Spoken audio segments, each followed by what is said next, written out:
Within an industrial facility, there may be hundreds of different fluid systems designed to control and direct fluids for a variety of operations.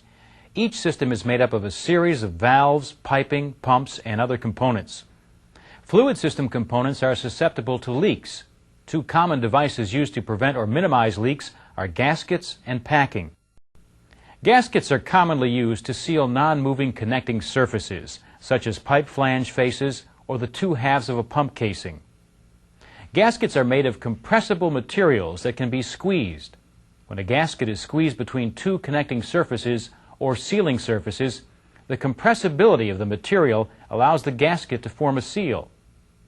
This illustration shows a gasket between two sections of pipe.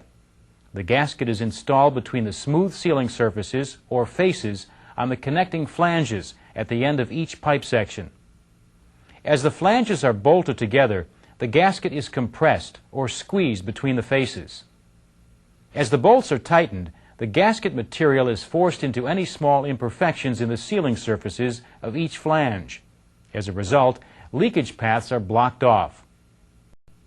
This exaggerated illustration represents a flange with large imperfections in the sealing surfaces, such as deep scratches. A gasket may not be able to fill these deeper imperfections. As a result, leaks might occur.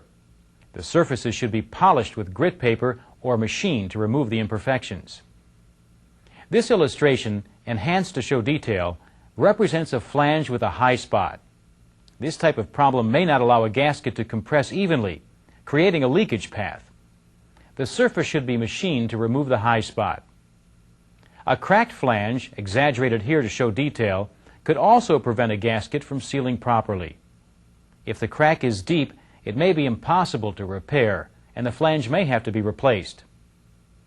If the flanges are out of alignment or the sealing surfaces are not evenly machined, the sealing surfaces may not be parallel. If the sealing surfaces are not parallel, the gasket material may not compress properly when the flanges are connected. One way to determine whether the sealing surfaces are parallel is to measure the gap between the opposing flanges at several points around the flange. If all the measurements are equal, then the sealing surfaces are parallel.